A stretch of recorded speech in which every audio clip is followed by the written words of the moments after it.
I'm back. I'm going to show you. If you paid attention to my Sloppy Joe's video, you know I ran out of ketchup. And I had made a ketchup video, gosh, probably about a year ago at least. And that's when our cameras were kind of iffy. And half of my video, right in the middle of me cooking the ketchup, something happened. So I never reshot it. So I'm going to do that now. Because number one, we need ketchup anyway. And I might as well, and I've mentioned it to you a couple times. And I made mayonnaise and Miracle Whip, might as well make ketchup. Alright? First of all, you're going to need a few things. And as always, you know, I always have the list of ingredients down below.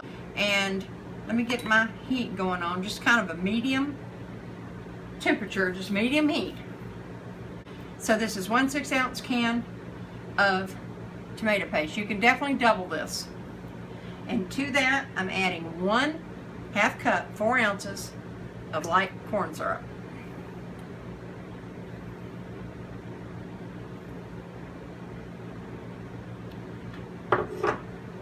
Next goes in also 1/2 cup, 4 ounces of white vinegar.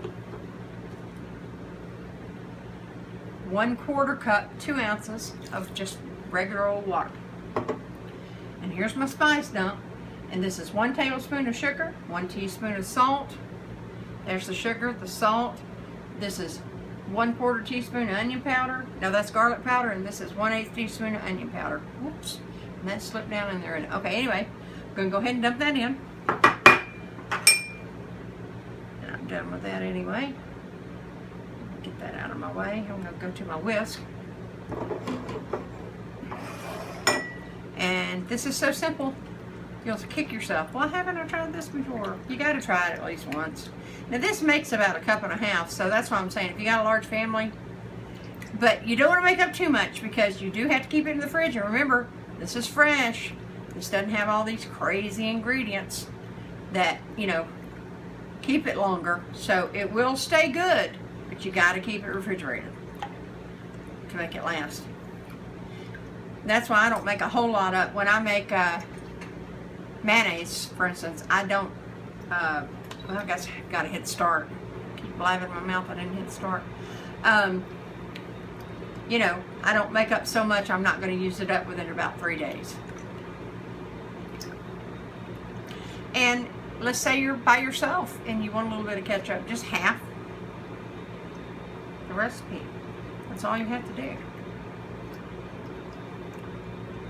I don't know if it'd freeze. I really don't. I've never, I don't know anybody that's ever, you know, tried to freeze ketchup. So I really don't know. I can get this whisked down a little better when the heat gets to coming up. But all you're going to do is, we've got everything in the pan that we need. And you know what? Look, to be honest with you, a little bit is to taste. There's times I've added a dash more garlic and onion powder in it, you know. It's just what you like. You know, if you're making hot ketchup, you're going to add some of the hotter spices. But that's up to you. You're on your own on that one. I'm making just regular, like a Heinz, just everyday ketchup. I guess this would be considered in the style of a Heinz ketchup, because that's what it tastes like when it's done. You know, I drive myself crazy. I always miss this part of the pan when I'm in my videos. It drives me nuts. So I'm here, I'm going to get it really good. I always go, oh, I'm missing, there's a clump over there. I keep talking and not getting it. So I'm working on it. Look at that. I'm working on it. I'm working on it. So it's already starting to whisk up really good. Matter of fact, I'm just going to cut this up just for a minute just to get it up. All you're going to do is you're going to bring it to a boil. As soon as it comes to a boil, you're going to cut it down to a really, really low simmer. Low simmer. Not too low, but not, you don't want it bubbling, because you don't want to scorch it. And, you know, you're going to stir it often, but after you cut it down, you're going to just stir it every couple of minutes or so. Don't walk away and leave it. Don't go get on the phone. Don't be texting and stuff. You got to watch some things, and this is some things you've got to watch. Ketchup's one of them.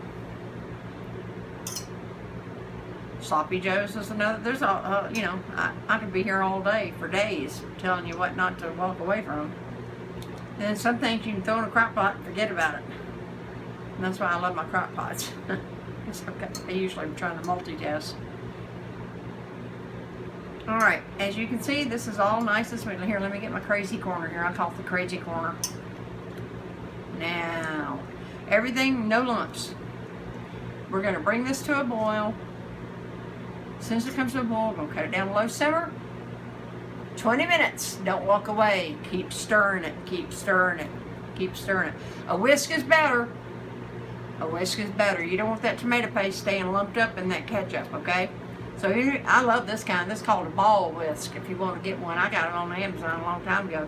I had another one I got. I don't even remember where I got it. But it all got really old and weird. I really want a stainless steel one, but this is good for the pans that... I want a stainless steel because this is stainless steel, and I could use that a stainless steel in my cast iron and my stainless steel, but this kind is safe to use in the, you know, the pots where you can't, you know, the non-stick kind. See, now we're coming up to a boil. I just wanted to show you that coming up to a boil, so I keep rambling. I'm going to bring it up to a good boil. It's bubbling pretty good. I'll give it just a second more. There we go, nothing to it. Cutting it down to medium-low. And to me, that's about 200. A good low simmer is about 200, in between 190 and 200. If you're able to measure the temperature. This handy dandy little thing, I love it. Even when I cook on my stove, I've gotten to where I just love these things. And now I've cut it back down. I'm just going to give it a stir about every other couple of minutes. And that's it. After that, we're going to cut the heat off completely, put a lid on it, and let it cool naturally. Okay? And I'll come back and show you the finished product, okay? Again, I'm going to tell you. Bring it up to a boil, cut it down to a simmer. 20 minutes. Keep stirring it once in a while. I mean, not once in a while, about every couple of minutes. So, you don't want it to start sticking at the bottom of the pan. You just want to keep it moving. Keep it grooving. Alright, and then you're going to let it cool naturally. Put a lid on it. Cut the heat off. Simmer 20 minutes. Turn the heat off. Put a lid on it. Let it cool naturally. Then you're going to put it in your bottle. Or, you know, you can put it in a mason jar. I've done that a million times, you know. You stick it in a jar. But, you know, I'll use these for a little while. I don't use them too many times. I might use them maybe 3 times and then I'll throw them out. Because like I said, I'm not perfect. I'm not I'd love to be able to do that stuff all the time, but just time and everything else, you know, I still buy ketchup. I still buy mayonnaise. I still buy salad dressing. You know, I do all that kind of stuff. But when I can, I make it at home. And let's say if you're stuck and just don't feel like going to the store, like in my case, that's what it is, to be honest with you. You know, keep the ingredients on hand where you can make stuff at home. Stock your you don't have to have a bunch of expensive stuff, but if you have a good variety, you'll be able to cover yourself in a lot of situations with substitutes and stuff, and making it your own. And a lot of times, if you make it your own way, you'll never make it back. Because you can, like I said, you can control the onion and garlic powder in this. You can change the sugar out. You can put honey in. Some people do. I just stick with this tried and true recipe. I'm not here to experiment.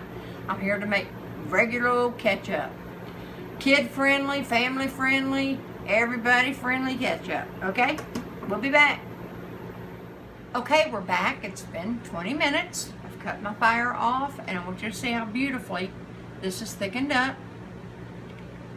I stayed with it the whole time,